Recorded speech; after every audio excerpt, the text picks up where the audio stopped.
Welcome back, everybody. Episode 22, the Rose Render podcast. A little bit shorter of an episode today, but a lot of great content to cover. I'll have a written piece. We'll check in with Joe's inbox.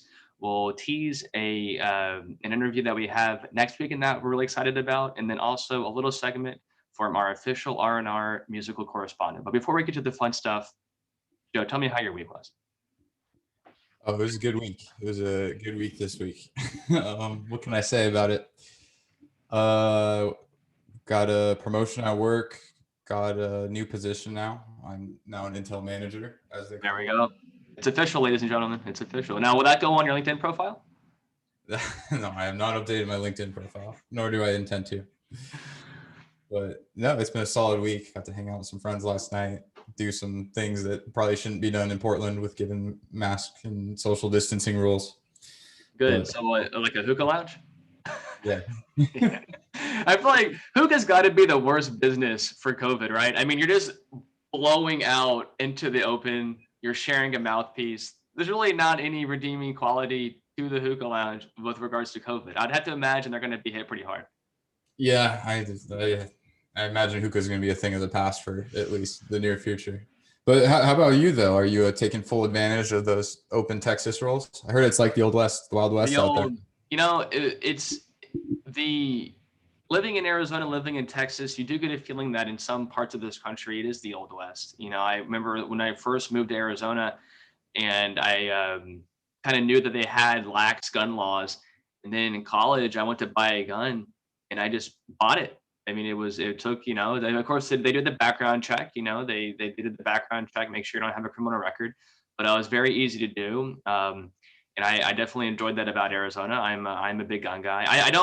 I don't bring my politics onto the show very much, but there's one thing I'm comfortable announcing is that I'm a gun owner. I'm perfectly fine announcing that. As But am I. yeah, and but I will say that in Texas, living here kind of for the second round, I lived a little bit here when I was younger, but it's very much the same old west mentality. As far as myself, I'm still wearing the mask. I still have the mask on. Wife and I still do a lot of the social distancing. We don't really do a lot with in crowded places. There's been one time where we had people over, but it was only two other people. So we've been still pretty good with the mask and stuff. And I don't really plan on changing that in the near future. I don't really know what my triggering point for that would be. Probably a vaccine or something. But for now, the masks for us are not too much of an inconvenience because we both work from home, so we're not really wearing it during the day. So for us, it's when we go out to a restaurant or something for takeout or something, we'll put it on. But besides that, it's not too much of an ordeal for us because we both work from home. Yeah, I noticed your beard's getting a little longer there. Does that add some extra COVID protection? Maybe a better seal for the mask to grip onto? Well, probably worse. When anytime you get fitted for an airtight mask or something, you also have to shave your face because the hair makes a poor seal between the mask and the skin. And so, if anything, if I were having a real airtight fit, the beard would be a hindrance. But I think it's just more. You kind of get to this phase when you grow a beard where you're pretty consistent about shaving. You shave, once a week or something like that, and then you miss a week, and then you're kind of like in this interesting like half stubble, half beard phase, and then you kind of make this trigger point of, well, do I just shape up the cheeks and the neck, or do I shave it all off? And about a month ago, as anybody who's been a loyal watcher of the podcast knows, I've been growing this now for about a little over a month or so, and that's coming in pretty nice. There's always a bit of a risk with the beard because every time you trim up the cheeks, you have a risk of just like completely destroying one of the beard lines, and then you have to take it all off and go back to zero. But I've maintained a steady hand for the past few weeks. I've been maintaining this, and I gotta say, I think it's coming in pretty nice. Oh yeah, no, it looks great, and I think that the consequences of a beard grooming mistake are a lot more apparent for someone like you than they would be for someone like me. So Well, if you remember back, I mean, of course, I was a pioneer of the half beard, which people think the half beard means that you shave it down to half. It's not what the half beard is. Actually, the half beard that I pioneered in college is when you shave half of your face. And I did that for about 20 minutes. And but I pioneered it, and again, that's part of the R&R trademark. And Yeah, it was maybe, a lot of maybe fun. that's something our viewers can look forward to seeing on one of these episodes. Yeah, probably. No time soon, but probably. I'm a big believer. I'm a big believer in the beard. I really, I was always the kid in high school that grew it out. I got in trouble. I had to go shave in the bathroom. I didn't push many rules in high school, but I did push the boundaries of facial hair limitations. That was what I pushed in high school. That was my contribution to the cause. So Yeah, that was your form of deviancy as a high schooler. yes, that was it. And I gotta say, shaving in the bathroom with one of those Gillette One Blades is punishment. That is a punishment. That's And what they would give you. That's what they would give you when someone deemed your facial hair to be too aggressive.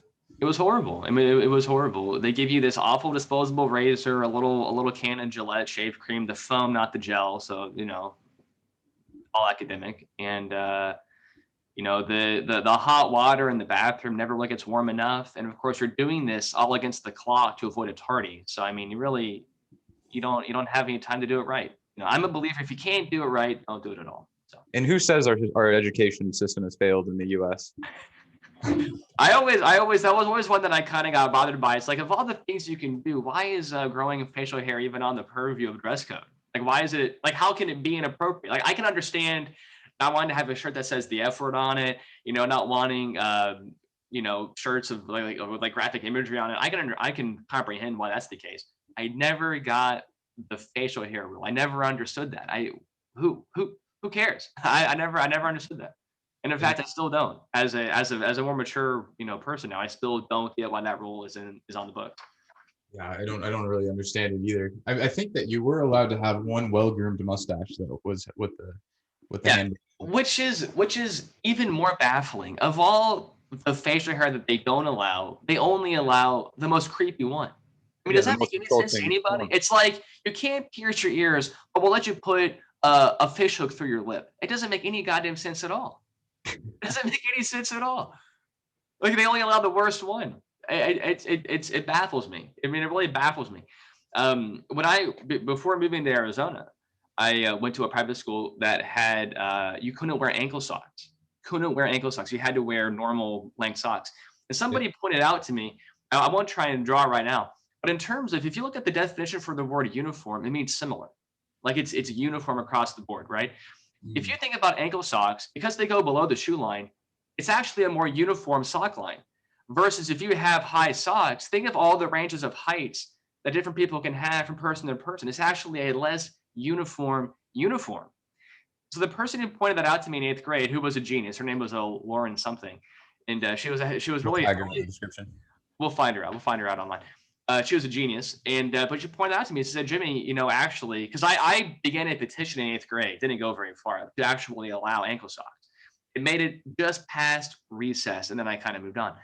But she pointed out to me the period before recess began that actually the uniformity argument, which I still think is a solid argument, it completely negates the idea of having a uniform with normal length socks. They're not uniform at all. Yeah. Again, who says that our education system has failed in the U.S.? And this is the kind of witty banter people have come to expect from the Roses and Rhetoric podcast. We're really, we're challenging the status quo. We're asking the tough questions. That's what we're doing here on the podcast. I don't hear anyone else asking this stuff. I don't know. Folks, progress is a choice. Where are we going? Get out the map. Let us know where we're going. And Joe, where we're going to go next? We're going to go to our musical correspondent, our R&R. Let's hear from our album of the week from the official R&R musical correspondent. Okay. And while I pull this up, why don't you sell the hell out of our correspondent a little bit? He does a lot of hard work for us. He does do a lot of hard work. For anybody who was on our podcast last week, Saul, and a great interview with Miss Abysmal. Again, check out their album, Mystery Dream, a really fun album, about half an hour long, super easy to listen to. Put on the car on the way home from work. It'll get you from point A to point B. Our correspondent came through with a description for that song that I honestly think was professional level. Now, of course, we expect that on the R&R podcast. We expect pro level, but nonetheless, it is always important to reward good work when it is delivered. And I was so blown away by the quality of that work. I mean, it perfectly encapsulated the whole album. Now, I don't think I could do that myself. I don't have the right artistic perception to pick up on all those little things with that our official R&R correspondent did. Of course, that's why he's in that role. I mean, that's a good fit for him. But does a super phenomenal job. Works really hard for this. We're super proud of last week's, and I think we'll be equally proud of this week's description as well. So, Joe, when you're ready, the album of the week from our official R&R musical correspondent. Yeah, I was gonna say, if you enjoyed last week's, just wait for this one. Just wait for Here we this go. one. Okay, so the album of this week is called Rome by Danger Mouse and Daniele Luppi. And here's the notes. And this is actually especially relevant because we were just talking about the Western themes of Texas. There we go. So the notes are spaghetti Western. Jack White is bizarre but committed, and I like that about him. Nora Jones's voice is fucking sexy. Lyrically vague. Strings sound grand. Vignettes cinematic. The background vocals create a certain gravity or heavy sound. Simply sounds like a Western film. Review. I'm a sucker for Westerns. Whether it be High Plains Drifter, The Hateful Eight, Maverick, The Ballad of Buster Scruggs, or even Westworld with Yul Brynner just walking around as a sinister robot cowboy, I'm all in. There is something about the expansive freedom and the lawlessness of the Old West that is captivating. That brings us to Rome. Released in 2011 by Danger Mouse and Daniele Luppi, Rome is a concept album inspired by the classic spaghetti Western. What Danger Mouse and Daniele Luppi set out to create was the score to a spaghetti Western, just without the film. When you listen to Rome, with that in mind, the album is an absolute triumph. To put it simply, Rome is a stunningly beautiful album. The first track, Theme of Rome, begins with a soft drum making way for a cool guitar. Sweeping strings, spectral vocals, and a soulful organ in the background. It sets the stage for being out in the West and paves the way for the drama that lies ahead. Next is The Rose with the Broken Neck, which features Jack White and brings in the leitmotif, or rather the reoccurring musical idea of the album. Nora Jones is also featured throughout Rome, and the juxtaposition of her sultry voice alongside Jack White's eerie sound works so incredibly well. Overall, the lyrics on this album are relatively generic, but it allows the listener to fill in the would-be visuals to the score as they please. Sonically, this album can take you to any number of places, such as a small mining town in the Rockies, the sagebrush-filled high desert, a deep canyon lined with cottonwoods, the snowy peaks of the Sierra Nevadas, or the sizzling Sonoran Desert. Rome simply creates a gorgeous backdrop for the West. The listener gets to fill in the storyline. I'd recommend listening to Rome when you want to daydream. If you're driving, cooking dinner, going for a walkabout, or even working on a spreadsheet. Rome can transform the mundane into the epic. Wow. Whew, that's like a mic drop moment right there. That is hot, piping hot, as the saying goes, Joe. Piping hot. Another wonderful expose by our official R&R musical correspondent. Album name is Rome. And Joe, give us the artist of the album one more time. Yeah, Danger Mouse and Daniele Luppi, Luppi. Excellent. Well, we'll be tagging them all below, people. You know how this works. Check the YouTube description below. We'll put links to the album, Spotify, Amazon. It's really important to support these artists that are putting out these great works. And again, another big round of applause for our another wonderful piece from the R&R musical correspondent. I'm looking forward to listening to that album. I had a bit of a hectic week, so I did not have a chance to listen to it, but I will listen to it today, and I'm looking forward to it based off of that description. So yeah. I'll put that on today's agenda. I know we got to move to the next segment, but I just want to say that I listened to this album probably a dozen times or so this week. And I was doing a lot of those things that he recommended, just walking around, just doing anything. It's like an anytime album that you can play anywhere. Yeah. And once reading this review and hearing that, I just read that word spaghetti Western. Spaghetti Western. My mind just was like, wow, like how did I not see this the first 12 times I listened to it? So I just read this review. I look forward to listening again, having this review in mind now. And R&R music correspondent knocked it out of the park once again. Yet again. He's going for a hat trick next week. We're sure of it. I love the Western. I really do. I think it is no small part a cause of some of the anxiety that is become almost stereotypical of the modern day, is that there is a sense where we're longing for adventure and we don't know where to find it. And I think that causes a sense of anxiety in us, that we feel like this is it. We're at the end of history. And folks, we are not. There is still so much to do. There is still a frontier to explore. There are still new ideas to explore. There are still things to do.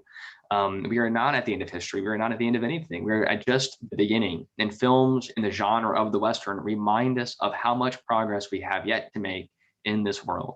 So I look forward to that. I love the film genre, and I look forward to this album based off of that description and the tie-in to that genre. Very good. Well, Joe, I promised last week that I would have a written piece. We were pretty good about having written pieces at the very beginning. Of course, we've put more time into doing these interviews. We've had some phenomenal guests as of late. Let's just go through the list real quick. Again, Miss Abysmal, check out the album Mystery Dream. Dr. Ira Hellfan coming from us for the Physicians for Social Responsibility. Huge group. Support them. Go join their work. Dr. Phil Lacavara talking to us about False Flags, the book that he wrote. And then our very first guest, Dr. Kinsey Quick, talking to us about her piece based off of some college romance. We won't go into all the details again, but check them all out. It was a lot of fun. I'm going to pull up my piece real quick, Joe. This is a bit of an homage, if you will, to the very short sci-fi book, or to the very short sci-fi story. It's not a very long piece, but I think you'll enjoy it. The name of the piece is called Grip-the-Phone. Grip-the-Phone. The year is 3030. Behold the grip-the-phone, mankind's greatest achievement. Speak loudly and clearly into the grip-the-phone. When you scream into the grip-the-phone, it laughs. When you cry into the grip-the-phone, it laughs. When you laugh into the grip-the-phone, it laughs. When a grip-the-phone is asked a question, it responds with the perfect answer, disguised in gibberish. The speaker can only take solace in knowing that the grip-the-phone did not remain silent. The answer exists. The grip-the-phone does not answer paradoxes, nor does it answer any other nonsense questions, because such questions cannot be answered, and grip-the-phones cannot do the impossible. Grip-the-phones are impeccable conversationalists. Grip-the-phones always have an interesting question to ask, and many people enjoy being the center of attention when a grip-the-phone is present. But be careful. You cannot lie to a grip-the-phone. It is a rule. Grip-the-phones will not speak to one another.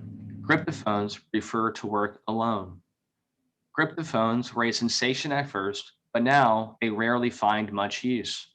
Most grip-the-phones wind up in the garbage, where they heckle walker-bys with insightful questions. Before a grip-the-phone dies, it says its final words, and after a grip-the-phone dies, it cannot be brought back to life. Some people wonder if there is an afterlife for the grip-the-phones. Some people have even asked the grip-the-phones this question, but of course, the people could not understand the answer. We only know that the answer exists. Wow, very good. Thank you. I'm dedicating that piece to one of our Twitter followers whose handle is @space_boyfriend. He asked a funny question on Twitter the other day. He says, "Does anybody?" Or either he asked or he was responding to it. But the question was, "Does anybody write the title of their works before writing the work itself?" And I said, "I do that all the time. I do that all the time." And I did that for this one. So the name of the piece is Grip-to-Phone, spelled Griptaphone, and it came from me imagining a rock star gripping a microphone. So that's Grip-to-Phone. And So yes, I thought of that word grip-the-phone, and then I thought, how can I build a story around this thing? And this is what came out of it. So a really short piece, but I really enjoyed it. It was a fun writing project this week, and there you have it, folks. Grip-the-phones, and we'll be posting that on our website as well. So check it out there also. Incredible. Yeah. Thank you, thank you, thank you. So I know we got to wrap up, but speaking of some of our listeners and some of our fan mail that we've been getting, there was a small request made this week to cover something. So a small request in Joe's inbox to cover specifically the Kanye West and Kim Kardashian situation. Yes, yes, yes. As I started to research the situation, because I didn't know much about it, I did learn and I did realize that there's not one iota of my being that cares about this situation. So yeah, that's funny. Me either. So I'm gonna have to make a little apology here to our listener. I think you know who you are. That we will not be covering that. Although I will say that the world would be a much more interesting place if single Kanye had become president by some feat. By some feet. You know, this reminds me, I keep on teasing this as a theme for the podcast, but the idea of scapegoating and about how society kind of like sacrifices people for the sake of society. There was a beautiful South Park episode, came out, maybe like 5 years ago, maybe longer than that. It's been out for a while. And the whole episode was about how we just tear celebrities through the ringer of public covering, and with journalism and everything else. We just put these celebrities through the ringer and end up sacrificing them. And at the time, they were making fun of Britney Spears. I mean, she had a famous, mental breakdown and everything else. And, it was all that the media can do to cover it. And, every day she was on the TV. And it's like, meanwhile, it's like this person's going through this like horrible mental episode, and we're just taking it in for entertainment. And we do the same thing with divorce in this country. I mean, divorce is a really, sad thing. It's a marriage coming to an end. And especially when there's children involved. No doubt about it. That was my thought. My next time I was going to be, especially when there's children involved. And so here we have two people who were married, who have a child, and now they're getting divorced. I think the last thing we should do would be to tease it out for our entertainment. I mean, it just seems to me that just shows, it's very common to criticize celebrity culture for being superficial, but how superficial are we that we take pleasure in enjoyment out of watching their suffering through the various tabloid media outlets? I think if anything, us the consumer are much more superficial than the celebrities that we're watching and judging. That would be my take, at least. Yeah, I completely agree with all that. Anyways, I know that we're running on a tight schedule here, so I'll let you wrap it up, Jim. Hey, well, so folks, this was a very short episode. Again, I apologize for that. I have another meeting I had to run to, and we are very much looking forward to our episode next week. We'll be having a very special guest, Dr. Jacob Stegina, who will be talking to us about his book, Medical Nihilism, which is a very interesting take on the efficacy of various pharmaceutical compounds and medicine in general, where we'll be walking through the various arguments he uses to outline a view, which is essentially to say that we should have less confidence in medicine than we currently do. It was a very fun read. I enjoyed it. It was very interesting, and it would be a pleasure to have him on the podcast. But unfortunately, we do have to wrap things up for this episode. So I'll be signing off for myself and for Joseph. Hopefully you enjoyed this episode today. A lot of fun things were covered. Again, dedicated that piece to Space Cowboy. I hope I'm getting that handle right. And then another wonderful piece from our official R&R musical correspondent. But folks, that will have to do it for this episode. So until next time, I'm signing off for Joseph Sanford, saying ciao.